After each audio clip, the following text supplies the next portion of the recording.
Sampradaya Anushtana Rakshana Abhiman Saran proudly presents Upanyasam series by Sri A.P.N. Swami on Yagams mentioned in Mahabharatam on the occasion of Atirudra Mahayajnam conducted in Madurai.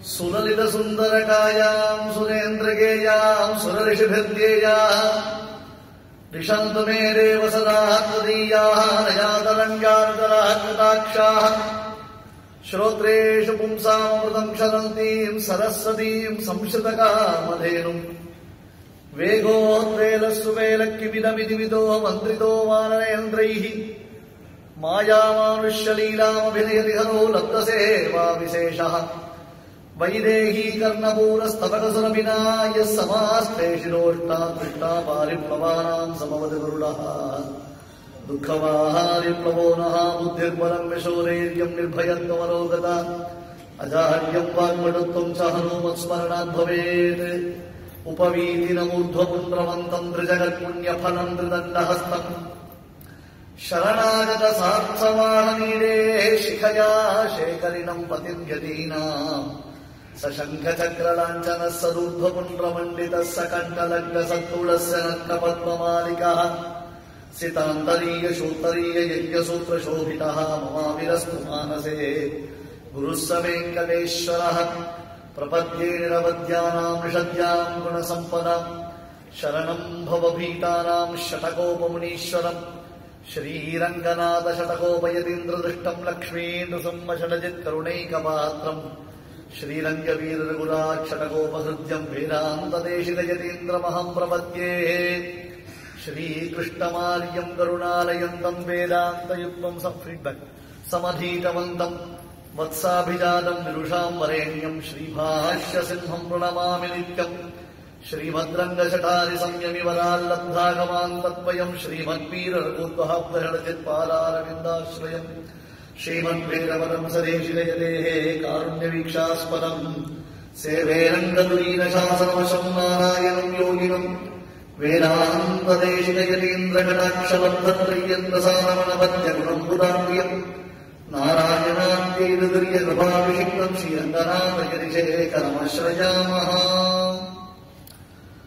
Narayanam Namaskritya Naranchaiva Narottamam Devim Saraswatim Vyasam Tato Jayamudiraye Vyasaya Vishturupaya Vyasarupaya Vishtave Namo Vai Brahmanidhaye Vasishtaya Namo Namaha Namasarase Mahadiram Bhagareyam Atra Prachalyamana Atirudra Mahayajna Vatikayam Atyascharya Parama Pavitratama Atirudra Mahayajna Japa Homa Karmangataya Edad Upanyasa Karyakramaha Samprati Pracharati Ityetat Tadatsam Amam Sarvotkrishttamam Avakasham Dattavatam Sarvesham Astikagresaranam Tasmaat Brahmanebhyo Vedavidde Dive Dive Namaskuriat Ityukta Prakarena Punah Punaha Pranaman Dhanyavada Nivedya Dasaha Antaputravaha Yatkinchite Swakiya Acharyanugrahena Yat Manasi Samyaktaya Dhrutva Atra Vaktum Shaktasanna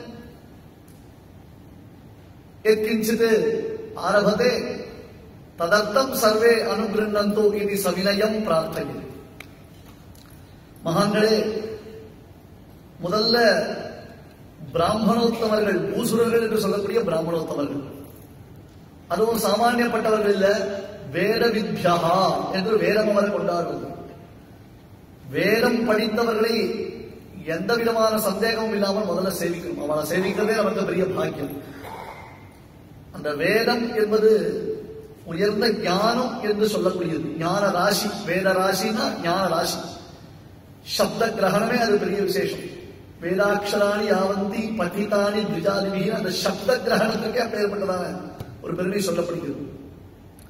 அந்த சப்தமயமான சப்த பிரம்மமயமான வேதத்தை உபாசிக்கக்கூடிய மகனியர்கள் இங்க ஒரு பெரிய யஜ்ஞ வாட்டிகையை ஏற்படுத்தி அந்த யஜ்ஞசாலால விசேஷமான அதிருத்ரம் என்னும் ஒரு உயர்ந்த யாகத்தை ஆரம்பித்து செய்து கொண்டிருக்கிறார். அந்த யாக வாட்டிகையில யாக பிரகாரத்தில் நமக்கு ஒரு சந்தர்ப்பம் கிடைச்சிருக்கு. நீங்க இதிகாச புராணங்கள்லாம் வாசிச்செல்லாம் தெரியும், இல்ல உபன்யாசங்கள் கேட்டெல்லாம் தெரியும். நைமிஷாரண்யம் முதலான கஷேத்திரங்கள்ல சௌனகாதி மகர்ஷிகள் யாகம் ஆரம்பிச்சிருப்பான். பல யாகங்கள், வாஜ்பேயம் உண்டு, சோமயாகம் உண்டு, இப்படி பல யாகங்கள் உண்டு. சத்திரம்னு ஒரு யாகம் இருக்கு. பல எஜமானர்கள் ஒன்றாக சேர்ந்து செய்யக்கூடிய யாகத்திற்கு சத்திரம் இருக்கு. நிறைய எஜமானால் இருப்பாங்க. இப்ப கூட இந்த யாகத்தை ஆரம்பிக்கச்சு சங்கல்பம் பண்ணிக்கச்சு நிறைய பேர் ஸ்பான்சர்ஸ் எல்லாம் இப்ப எஜமானர்கள் தானே. அல்லது சத்திரம்னு ஒரு யாகம் நடக்கும். அந்த யாகத்தை ஆரம்பிப்பாங்க, நடந்துட்டு இருக்கும். சில யாகங்கள்ல பிராத்த சமனம், சாயம் சமனம், இந்த மாத்திய சமனம் விஷயம், அதாவது கார்த்தால செய்ய வேண்டிய ஒரு யஜ்ஞம், சாயங்காலம் செய்ய வேண்டிய ஒரு யஜ்ஞம். மாத்தியந்திர சமனம்னு ஒன்று பேர். மாத்தியானிக காலத்துல பண்ண வேண்டியது உண்டு.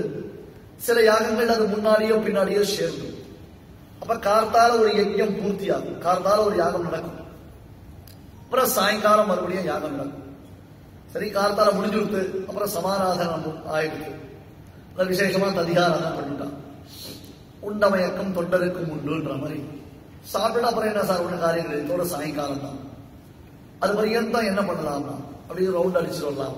மதுரையில வந்தா ஒரு ரவுண்ட் அடிச்சுட்டு வந்தா அப்படி சுத்தி பார்த்துட்டு வரலாம். மதுரையில வேற எங்கேயான பார்க்கலாம் என்று இப்படி பெரியவர்கள் இருக்க மாட்டான். அவளுடைய மனோநிலை அப்படி கிடையாது. அதுவும் முக்கியமா யாகசாலையை விட்டு வெளியில போக மாட்டான். அந்த யாகாக்னியை ரட்சிப்பான், அதுலயே கூட இருந்துட்டு இருப்பான். அப்ப ரிஷிகள் யாராவது வருவான், நாரதர் ஒருவர், பிருகு ஒருவர், சூத பௌராணிகர் ஒருவர், அந்த மாதிரி யாராவது பெரியவா வருவான். வந்தான்னா இவா அவர்களிடத்துல சந்தேகங்கள் கேட்டு பல மகாத்யங்கள், பல புராண இதிகாசங்களை சொல்லும்படியாக பிரார்த்திப்பார்கள். அப்ப அந்த கதைகள்லாம் நடக்கும். இது எல்லா புராணங்களையும் நீங்க பார்க்கலாம். குறிப்பா நமக்கு அத்தியந்தம் சுப்பிரசித்தமா இருக்கக்கூடிய பாகவத புராணம்.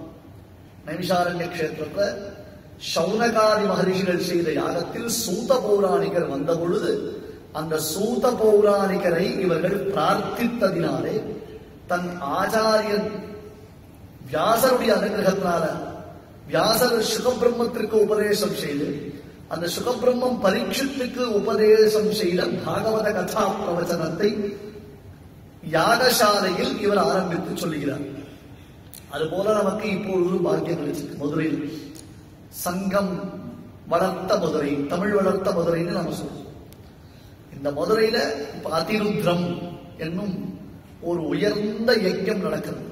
அதுவும் எப்பேற்பட்ட சமயம் அப்படின்னு பார்த்தோம்னா, இது நல்ல மார்கழி மாசம், ஹேமந்த ருத்து. பெரும்பாலும் பகவத்கீதையில மாசானாம் மார்கசீர்ஷோகம் என்பதாக இந்த மாதத்தையே தானாக கொண்டாடுகிறார். தன்னையே உலகத்துல இதெல்லாம் உயர்ந்த உயர்ந்த பொருள், இதெல்லாம் ஆஸ்பீஷியஸ் ஐட்டம் அப்படின்னு சொல்லும் பொழுது தன்னை அல்லது இந்த மாதத்தை நான் இந்த மாதமாகவே இருக்கிறேன் என்று பெருமாள் சொல்றான். அந்த மாதத்துல ஒரு யாகம் நடக்குது. யாகத்துல எவ்வளவு விஷயங்கள், ஆச்சரியமான பாராயணங்கள், கன பாராயணங்கள், கனஸ்வஸ்தி, அர்ச்சனைகள், பிரணாமங்கள், நமஸ்காரங்கள், ஹோமங்கள் நடக்கிறது. எல்லாத்த விட ஸ்ரவண யஜ்ஞம்ன்றது அத்தியந்தம் விசேஷமானது. ஸ்ரவண யஜ்ஞத்துக்கு பிராதானியம். ஸ்ரவண யஜ்ஞம் தான் அர்த்தம். பாகவதத்திலேயே சொல்றான் ஸ்ரவண மங்களம். இந்த பெண்கள்லாம் கோபியாகிறது. தவ கதாமிருதம் கிருஷ்ணா தப்த ஜீவனம் கவிபிரீடிதம் கிருஷ்ணா கல்மஷாபகம் ஸ்ரவண மங்களம் கிருஷ்ணா ஸ்ரீமதாததம் புவி கிருணந்தி யே கிருஷ்ணா பூரிதா ஜனா. கோபியாகிதம். ஏ கிருஷ்ணா, உன்னுடைய கதாமிருத்தம் இருக்கு. கிருஷ்ணனுடைய கதை என்பது நமக்கு அமிர்தம். தவ கதாமிருதம், அந்த கதை என்றுதான் அமிர்தம் இருக்கு. தத்த ஜீவனம், தாபத்ரயாதுரைஹி அமிர்தத்வாய சயேவ ஜிக்ஞாஸ்யஹ. பிரம்மசூத்திரத்திற்கு வியாக்கியானம் அருளி செய்த பொழுது பெரியவர்கள் சொல்லுவாங்க, எவ்வளோ கஷ்டம் இருக்கு நம்ம லோகத்துல, நினைச்சு பார்க்க முடியாத கஷ்டங்கள் நாம் இருக்கோம். ஆனா நமக்கெல்லாம் அது பயமே தோணல. அதுல ஒருத்தன் தவிச்சுட்டு இருக்கான். அப்படி இருக்கிறவனுக்கு நல்ல கடும் கோடை, பயங்கரமான வெயில், அப்படி சுழண்டு சுழண்டு அடிக்கிறது. மழை, கனமழை, அதி கனமழை, அதி தீவிரமான கனமழை. இந்த கனம் சொல்றமோ இல்லையோ, ஆனா வானிலை அறிக்கை பிடிக்கிறதே கனம் சொல்ற மாதிரி தான் சொல்லுவாங்க. மிக மிக அதி கனமழை, அதிமிக கனமழை அப்படின்னு கனம் சொல்ற மாதிரி சொல்றாங்க. அதெல்லாம் ஓஞ்சி போச்சுன்னா அப்புறம் வெயில் அடிக்க ஆரம்பிக்கிறது. பெரிய கோடை, நல்ல கோடை, ஒருத்தருக்கு அப்படியே உடம்பெல்லாம் தகிக்கிறது, காலை கீழே ஊன முடியல. ஒரு கவி சொன்னா ரொம்ப அழகா சொல்ல, போக்கிரிய கூட நம்ம ஒத்துக்கலாம், அந்த போக்கிரியோட ஒருத்தர் சேர்ந்தவன் இருக்கா பாருங்கோ, அவன் தான் ரொம்ப பொருளாதவனா இருக்கான். எப்படி தெரியும்? சூரியன் ஒளியில நல்ல மாத்தியாந்திக காலத்துல நடு உச்சியில சூரியன் பிரகாசிக்கச்சே கூட நம்ம கையில கொடை இல்லாமல் நடந்து போயிடலாம், செருப்பு இல்லாமல் நடந்து போகணும். என்ன லாஜிக் புரியலையே சுவாமிங்க? ரொம்ப சிம்பிள்பா. சூரியன் சாட்சாத் உஷ்டம், அவனிடத்துல தான் உஷ்டம் உண்டாகும். சூரியன் இடத்துல தான் எல்லாருக்கும் வெயில் அடிக்குது. கையில கொடை கொண்டு போல, ஆனா பரவாயில்ல, அப்படியே சூரியன் தாப்பத்துல போயிடலாம். ஆனா பூமிக்கு சுபாவம் குளிர்ச்சி தான், அதுக்கு உஷ்டம் கிடையாது. ஆனா சூரிய கிரணம் பட்டு பூமி கொதிக்கிறது. மண்ணுக்கு இயற்கை என்ன அப்படின்னா, மண்ணானது எப்படியுமே அது குளிர்ச்சியா தான் இருக்கும். அது பட்டதுன்னா என்ன ஆகும்? சூரிய கிரணம் பட்டு தவிக்கிறது. செருப்பு இல்லாமல் காலில் நடந்து போக மாட்டேங்க. என்ன அந்த ஆடியோ சுவாமி அப்படியே கை கட்ட அப்படியே பிரதிமான நிற்கிறது, சத்தம் கேட்கல, போயிட்டு வருது இந்த ஆடியோ. அந்த இன்ஜினியருக்கு சொல்லுவோம்,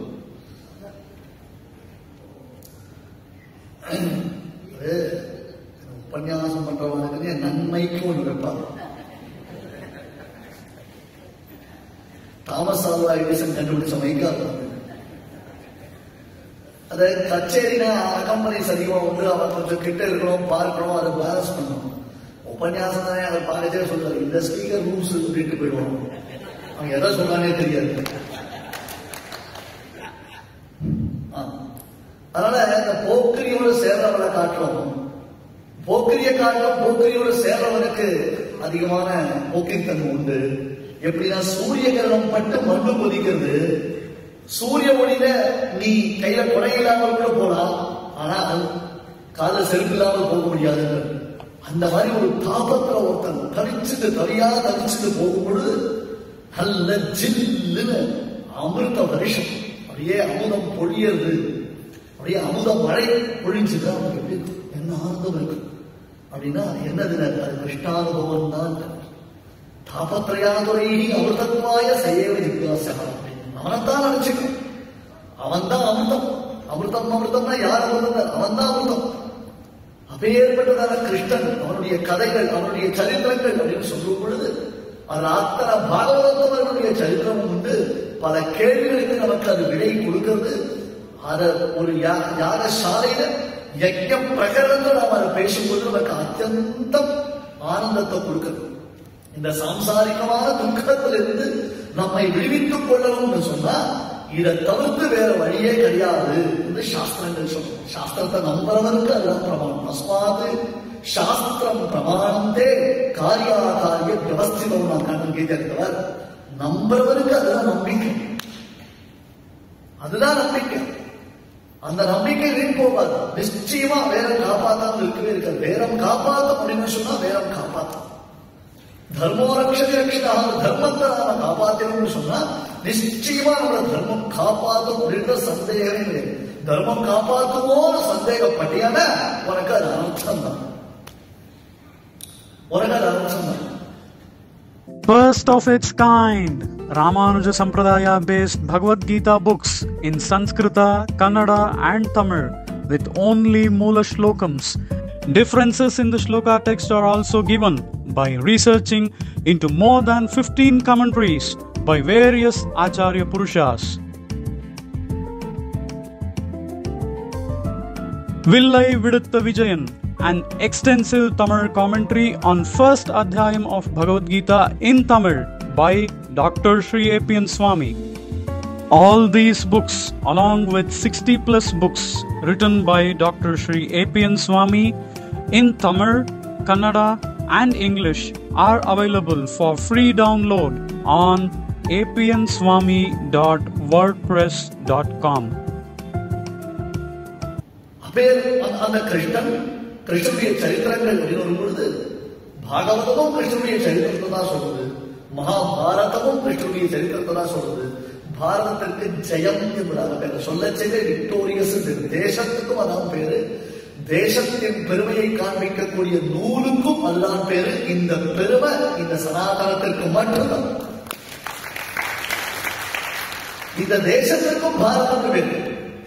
இந்த தேசத்துடைய மேன்மை, இந்த தேசத்துடைய கலாச்சாரம், பண்பாடு, நாகரீகம், மக்களுடைய வாழ்க்கை முறை, எது தர்மம் எது அதர்மம், மக்களுக்கு வாழ்க்கையை எப்படி உபதேசம் பண்ணணும்னு நமக்கு உபதேசிக்கக்கூடிய நூல் இருக்கு. ஒரு கிரந்தம், இதிகாச சிரேஷ்டம் சொல்லணும். இது மகாபாரதம். அந்த மகாபாரதத்துக்கு என்ன பேரு? பாரதம் பேரு, ஜெயம்னு பேரு. Always victorious. சம்ஸ்கிருதம் வாசிச்ச வாழ்க்கை தெரியும், வேதாத்தியம் பண்ணின வாழ்க்கை தெரியும். சம்ஸ்கிருதத்துல எண்ணிக்கையை எப்படி பார்க்கணும்னு சொன்னா கடப்பயாதி சங்கைன்னு சொல்லுவோம். அதை கொஞ்சம் புரிஞ்சுக்கிறது கஷ்டம். கடப்பயாதி சங்கை, கடப்பயாதி சங்கைனா எழுத்த முன்னாடி பின்னாடி போட்டு பார்க்க, நம்பர்ஸ் முன்னாடி பின்னாடி பார்த்தோம். அப்ப ஜெயம் அப்படின்னு வந்ததுன்னா அதை நாம மறுபடியும் ரிவர்ஸ் பண்ணினோம்னா 18 என்பதாக சொல்லப்படும். அந்த 18 என்பது 8 + 9 9 ஆகும். 9 இன்ஃபினிட்டி. அந்த 9 நீங்க கூட்டினாலும் பெருக்கினாலும் வகுத்தாலும் கணக்கு பிரகாரம் பார்த்தோம்னு சொன்னா 9ன்றது அப்படி ஒரு உயர்ந்த எண்ணிக்கையாக தான் இருக்கு. அதுதான் இந்த தேசத்திற்கு கிடைத்திருக்கக்கூடிய மகாநிதியான பாரதம். கிருஷ்ணன் எத்தனையோ படையெடுப்பது, எத்தனையோ செல்வங்களை கொள்ளையடிச்சு போனோம், என்னென்னமோ தூக்கி போனோம் இல்லையா? அந்த செல்வத்துக்கெல்லாம் கணக்கே கிடையாது, இன்வென்ட்ரியே கிடையாது. அப்ப தெரிஞ்சு கொள்ளையடிச்சு போனா இப்ப தெரிஞ்சு கொள்ளையடிக்கிறத நம்ம பார்த்துட்டு இருக்கோம். அவ்வளவுதான், வேற ஒன்றும் பெரிய வித்தியாசம் உண்டு. அதனால கொள்ளையடிச்சுட்டு போனோம். இத்தனையே கொள்ளையடிச்சாலும் அவளால் நம்ம கிட்ட இருந்து பறிக்க முடியாத ஒன்று இருக்கு அப்படின்னு கேட்டா நம்முடைய ஞானம். நம்முடைய ஞானம் சாமானிய ஞானம் இல்ல, வைதிக ஞானம். அது அந்த ஞானத்துக்கு என்ன பேரு? வைதிக ஞானம் பேரு. வேதம் ஸ்ருதி சுவாமி. ஸ்ருதினா இப்பதான் புஸ்தகம் இருக்கு, ஐபேட் இருக்கு. ஐயப்பாடுகளை தீர்ப்பது ஐபேட் அப்படின்னு எங்க சந்தேகங்களை டக்கு டக்கு போட்டா ஒரே ஒன்று ஒன்றும் பெரிய விஷயம் இல்லை. ஆனா அந்த காலத்துல ஸ்ருதி எழுதா கிழவி, எழுதா மறைவுகளாக வேதத்துக்கு அந்த ஸ்ருதி என்ன பண்ணோம்னா கேட்டு கேட்டு கேட்டு கேட்டு அபியாசம் பண்ணினோம். கேட்டு கேட்டு அபியாசம் பண்ணணும். சப்த காண்டத்தை வேதத்தை ஒரு அத்தியனம் பண்ணிருக்கான்னு சொன்னா அப்படியே பிரம்மஸ்வரூபம், முழுக்க வேத ஸ்வரூபம். அது ஒன்றும் சந்தேகமே கிடையாது. ஞானஸ்வரூபம், பிரம்மஸ்வரூபம். அப்படி வேதம் அவனை முழுக்க வேத ராசியாக, முழுக்க அவன் தேகம் முழுக்க வேதம் நிறைஞ்சிருக்கு. அவனுடைய உணர்வுல வேதம் நிறைஞ்சிருக்கு. இப்ப எவ்வளவோ பேரை கொண்டொழிந்தார்கள், வெற்றினார்கள், கொலை பண்ணினான், சொத்துக்களை அபகரித்தான். ஆனால் அந்த ஞானத்தை மட்டும் அவர்களால் அபகரிக்கவே முடியல. அப்பேற்பட்டதான ஒரு பெருமையை நாம் எல்லாரும் உணரணும். நான் எல்லா சபைக்கும் சொல்றேன், மறுபடியும் இந்த சபைக்கு சொல்றேன். இந்த சபையில நான் சொல்றேன், கதை இருக்கட்டும், அடுத்தது ஒரு பெரிய கதை ஆரம்பிக்கணும். ஆனா இந்த மெசேஜ் நீங்க உலகத்திற்கு பரப்பணும். இப்ப சமீபத்தில் கல்யாண அசோசியேஷன் ஒரு வேத பாடசாலையுடைய ஆனுவல் ப்ரோக்ராம் பொழுது நான் இந்த விஷயத்தை சொல்றேன். வேத சம்ரட்சணம் தான் நான் என்ன வச்சுட்டு, வேதத்தை காப்பாற்றுறது, வேதத்தை காப்பாற்றுறதுன்னு அர்த்தம். இத்தனை வேலை படித்த பண்டிதால் வந்திருக்கு. அவளுக்கு நான் சம்பாவனை பண்றேன், புஷ்கரமா சம்பாவனை பண்றேன். நிறைய அவ எதிர்பார்க்கிற காலம் அதிகமா சம்பாவனை பண்றேன். அப்புறம் அவளுக்கு நிறைய எனக்கு முடிஞ்சதான சில ஐட்டம்ஸ் தான் எடுத்து கொடுக்குறேன், நிறைய வாங்கி ஆஃபர் பண்றேன். அப்புறம் என்ன நிறைய பாடசாலைக்கு மாசம் மாசம் நான் டொனேஷன் கொடுக்குறேன். ரொம்ப சந்தோஷம். இதெல்லாம் வேத ரட்சணம் தான். கரெக்ட், வேத ரட்சணம் தான், சந்தேகமே. இப்ப அதிருத்தம் நடக்கிறதுனா இத்தனை வேலை படிச்சவா வந்திருக்காங்க. எல்லாருக்கும் தேவையான தங்குற வசதி, போக்குவரத்து, ஆகாரம், சமாச்சாரம் மொத்தத்தையும் ரெடி பண்ணி வச்சிருக்கேன். எல்லாம் சந்தோஷம் தான். ஆனா வேதத்தை ரட்சிக்கணும்னு சொன்னா 2 காரியங்கள் நாம பிரதானமா பண்ணணும். பணம் கொடுக்கிறது மட்டும் வேத சம்ரட்சணம் நினைச்சுக்காது. 2 காரியம் நாம பிரதானமா பண்ணணும், மனசு வச்சுக்கோம். ஒண்ணு, நம்ம குடும்பத்துல ஒருத்தரையாவது வேதாத்தியனம் பண்ண வைக்கணும். அது ரொம்ப முக்கியமான விஷயம். நம்ம குடும்பத்துல ஒருத்தரையாவது வேதாத்தியனம் பண்ண வைக்கணும். பூர்ணமா வேதாத்தியனம் பண்ணணும். நிஷ்காரணேன ஷடங்கா அத்தியேதப்தமான பிராமணன் எந்த கேள்வியும் கிடையாது. ஏன் அப்படின்னா மேண்டேட்டரி, அது டிஃபால்ட். பண்ணணும்னா பண்ணணும் அப்படின்ற ஒரு தீர்மானம் இருக்கு. அதுதான் வேதம். வேதம்ன்றது என்னது? சாசனம், கட்டளை. என் கட்டளையே சாசனம். மத்தவா பஞ்சநிலை பேசலாம் கைத்தட்டி ரசிச்சது இல்லையா? ஆக்சுவலி இந்த பஞ்சநிலை பேசுறதுக்கு வேதத்துக்கு மட்டும்தான் அருகதை இருக்கு.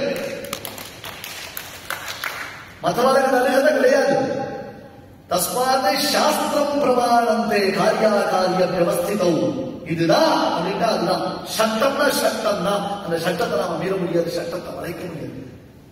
வேதம் இருட்டவை சட்டம் இல்லை. வேதம் ஞான பிரதீபமான சட்டம், விளக்கேற்றி வச்சிருக்கக்கூடிய சட்டம். அந்த சட்டத்துல யாரும் மீறக்கூடாது. அதாவது நம்ம குடும்பத்தில ஒருத்தரையாவது பூர்ணமாக வேதாத்தியனம் பண்ண வைக்கணும். லௌகிக வித்தியை வாண்டான்னு சொல்ல. இன்னைக்கு எல்லாம் ரொம்ப சுலபம். அதை படிச்சுட்டே இதையும் படிக்கலாம். ஒன்றும் பெரிய கஷ்டம் இல்லை. அத்தியனம் பண்ண. ரெண்டாவது ரொம்ப முக்கியமானது அது என்ன கேட்டா, வேதாத்தியனம் பண்ணினவாளுக்கு நம்பாத்து பொண்களை கல்யாணம் பண்ணி வைக்கணும். அதுதான் முக்கியம். யாரோ வேலை படிக்கிறா, யாரோ வேலை படிக்கிறா, அத்தனை பேரும் பிரம்மச்சாரியாகவே கூட்டாது போறாது. வேதம் படிச்சவாளுக்கு நாம பொண்களை கொடுக்கிறதா, அப்ப நாம என்ன வேத சம்ரட்சணம் பண்ண முடியும்? நாம சனாதனிகள் சொல்லிக்கிறது என்ன பிரயோஜனம்? நாம சனாதனிகள் சொல்லிக்கிறது என்ன பிரயோஜனம்? அத்தியனம் பண்ற சந்ததிக்கு நாம கொடுக்கணும் சுவாமி. நாம பெண்ணை கொடுக்கணும்.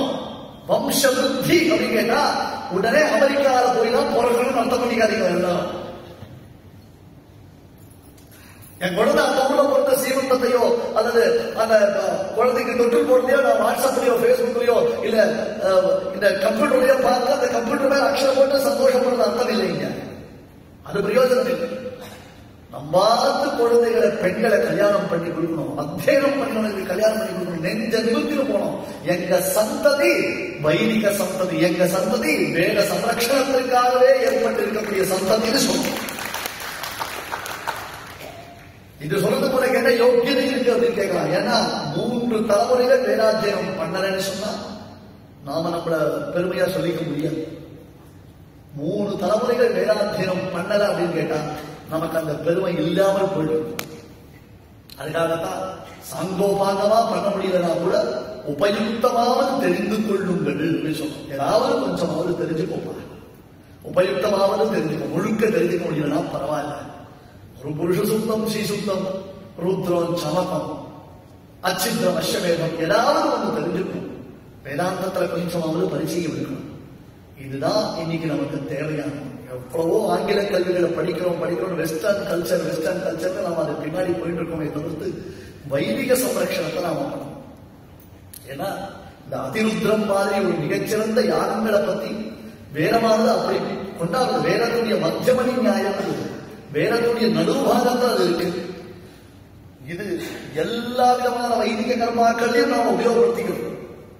எந்த ஜபம் எந்த வைதிக கர்மா பண்ணினாலும் அதுல ருத்ரம், சமகம், இதனுடைய ஒரு புருஷ சுத்தம், ஸ்ரீ சுத்தம் இதனுடைய சம்பந்தம் இல்லாமல் கிடையவே கிடையாது.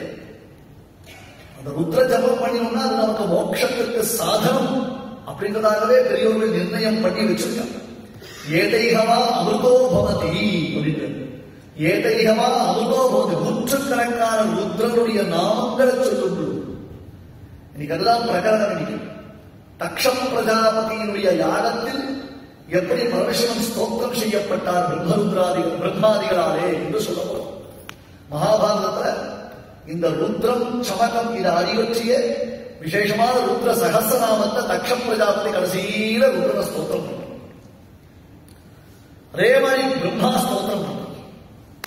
அந்த யக்க வாட்டிகையில யக்க சுரூபனான மகாவிஷ்ணு ஆவிர்பவித்து சமஸ்த யாகங்களினாலையும் தான் எப்படி ஆராதிக்கப்படுபவன் என்பதை நிரூபணம் பண்ணி காண்பிக்கிறார். பாகவதத்திலேயோ பத்மபுராணத்திலேயோ அல்லது மகாபாரதத்திலேயோ நாம பார்த்தோம்னு சொன்னா தக்ஷ பிரஜாபதியுடைய கதை பல இடங்கள் ஒரு வேதத்துல பிரசித்தமான கதை, வைதிகமான கதை. இதெல்லாம் கதையில ஏதோ ஒரு மித், ஏதோ சும்மா நம்ம சொல்லிட்டு போறோம்ன்றதாக சொல்லாதீங்க. இன்னொன்னு இந்த வேதிக் யரா அப்படின்னு சொன்னாலே அவ கிட்டேயே போகாதீங்க. வேதத்துக்கெல்லாம் நீ கால நிர்ணயம் பண்றதுதான் புத்திசாலியா நாங்க ஏற்றுக்க முடியாது. எஸ் விஸ்வசிதம் வேடா, பகவானுடைய மூச்சு காற்று வேதம். அந்த வேதம் பிரதிபாத்தியான பரம்பொருள் எப்படி அனாதியோ, எஸ் விஸ்வசிதம் வேடா அவனுடைய மூச்சு காற்று வேதம் சுவாமி, அவனுடைய மூச்சு காற்று வேதம். அதனால நீ வேதிக்கையரா, வேதிக் பீரியடு வச்சுக்காத. இதே இடத்துல நான் உங்களுக்கு சொல்லியிருக்கேன், கிமு கிபினா எங்களுக்கு கிருஷ்ணனுக்கு முன் கிருஷ்ணனுக்கு பின், அதுதான் எங்களுக்கு கிமு கிபி. அதை தவிர நாங்க வேற ஏதாவது சொல்ல மாட்டோம், வேற ஏதாவது எங்களுக்கு அவசியமும் கிடையாது, அது தேவையும் இல்லை. அதனால எப்படி அந்த ருத்ரனுடைய நூற்றுக்கணக்கான இந்த 100 அப்படின்றது உபலட்சம், சதம், அயுதம், சஹஸ்ரம், இதெல்லாம் நூற்றுக்கணக்கான ஆயிரக்கணக்கான அப்படின்னு அர்த்தத்துல பண்ணவே தவிர்த்து ஒரே அர்த்தம் 100னா 100 கரெக்டா சொல்லுது. அதற்குத்தான் என்ன பேரு அப்படி கேட்டார், சதருத்ரியம் என்பதாக சொன்னார். ஏன்னா சஹஸ்ராணி சஹஸ்ரஷா மேல மேல நூற்றுக்கணக்கான சொல்லும். அதை நாம மறுபடியும் ஆவர்த்தி பண்ணும் பொழுது அது ஏகாதசினி என்பதாக ஆகிறது. அதை மறுபடியும் நாம ஆவர்த்தி பண்ணும் பொழுது அது மகாருத்ரமாக, மறுபடியும் புனஷ்ட நாம அதை ஆவர்த்தி பண்ணும் பொழுது அது அதிருத்ரம் என்பதாக ஆகிறது. அது முழுக்க பிரம்மத்தினுடைய உபாசன பிரகாரம் என்பதால் விசேஷமான சாஸ்திரங்கள் மூலமாக நமக்கு பெரியவா எடுத்து காமிச்சிருக்க. அதை அடிவச்சுதான் ஒரு யாக பிரகடனத்தை இப்ப பார்க்க. ரங்கநாதனை தான் கல்யாணம் பண்ணிக்க போறா, ரங்கநாதர் தான் கல்யாணம் பண்ணிக்க போறான்னு நினைச்சிட்டு போனாங்க. அதெல்லாம் ஒண்ணும் கிடையாது. திடுக்கிடும் திருப்பங்கள்ல இருந்து ஒரு கல்யாணம் இருக்கு, ஆண்டாள் கல்யாணம். அது கடைசி நாள் பார்க்க போறோம். நம்ம போகி அன்னைக்கு திருக்கல்யாணத்தோட முடிக்க போறோம். அது ஆண்டாள் கல்யாணம் சொல்லிதான் முடிக்க போறோம். நீங்க இத்தனை கல்யாணம் கேட்டிருக்கலாம், இந்த கல்யாணம் சம்திங் நியூ ஸ்பெஷல். முதல் கலப்பு திருமணம் ஆண்டாள் திருமணம் தான். விபவத்துல இருந்த ஆண்டாள் அர்ச்சையில இருந்த ரங்கநாதனை கல்யாணம் பண்றாலும் அதனால கலப்பு திருமணம். மாதிரி இன்ட்ரெஸ்டிங் விஷயங்களை நீங்க தெரிஞ்சுக்கணும் அப்படின்னா ராமானுஜ பாவை திருப்பாவை உபன்யாசம் இந்த டிசம்பர் 2024 16th டிசம்பர்ல இருந்து நடந்துட்டு இருக்கு. அதை நீங்க கேட்கணும்னா ஏபிஎன் சுவாமி யூடியூப் சேனல்ல மெம்பர்ஸ் ஆகி மெம்பர்ஸ் ஒன்லி கண்டென்ட்டை என்ஜாய் பண்ணுங்க.